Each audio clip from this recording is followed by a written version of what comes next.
যে ওয়ার্ডগুলোতে কর্মী সম্মেলন চলছে, আজকে আমাদের 7 নম্বরের কর্মী সম্মেলন ছিল।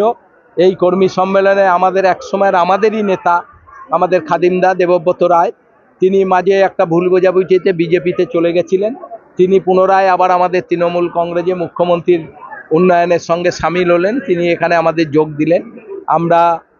তাকে আমরা বলেছিলাম যে ওসব বিজেপি কেউ যাতে না করে, কারণ ওটা তো একটা দল না, ওটা একটা ধর্মের সুশ্রুতি দিয়ে মানুষের সঙ্গে দল করছে। তাই তিনি আমাদের ডাকে সাড়া দিয়ে আজকে জয়েন করেছেন। আমাদেরও ভালো লাগছে, পুরনো কর্মী আমরা একসঙ্গে রয়েছি।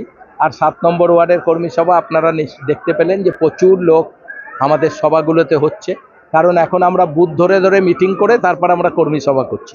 এ পর্যন্ত আমাদের 127টা বুথের কর্মী সভা হয়ে গেল, 13টা ওয়ার্ডে আমাদের কর্মী সম্মেলন হলো। বাদবাকিগুলো একটু বর্ষা পড়ে গেছে, বর্ষার পর আবার বাদবাকিগুলো শুরু আমাদের কাছে জমা দিল।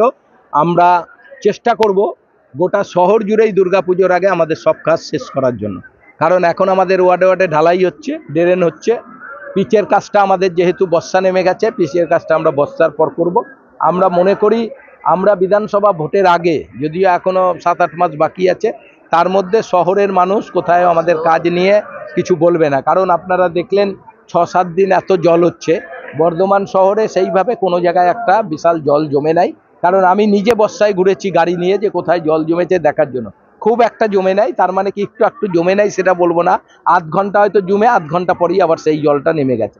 সেটাও যাতে আর না হয় সেটাও আমরা দেখব। আমরা বলেছে যে আমাদের সিনিয়র লোকদের সবসময় সম্মান জানানোর জন্য এবং তাদের আমাদের এইভাবে সম্বোধিত করার জন্য, যার জন্য আজকেও 7 নম্বর ওয়ার্ডে 120 জন সিনিয়র লোক আপনারা দেখলেন, ডাক্তার থেকে উকিল থেকে বড় ব্যবসাদার থেকে শুরু করে সবাই এসেছে। তাদের সম্বোধনা দেওয়ার পরেই আমরা আমাদের সভা প্রতিটি জায়গায় শুরু করি। আজকে যিনি জয়েন করলেন সাংগঠনিক জেলার একটা সহসভাপতি ছিল, আগামীতে কি এরকম জয়েনিং আরো প্রচুর লোক জয়েন করবে। আপনারা শুধু দেখতে থাকুন, পরের যে আমি মিটিংটা করছি সেই মিটিংয়ে আপনি দেখবেন।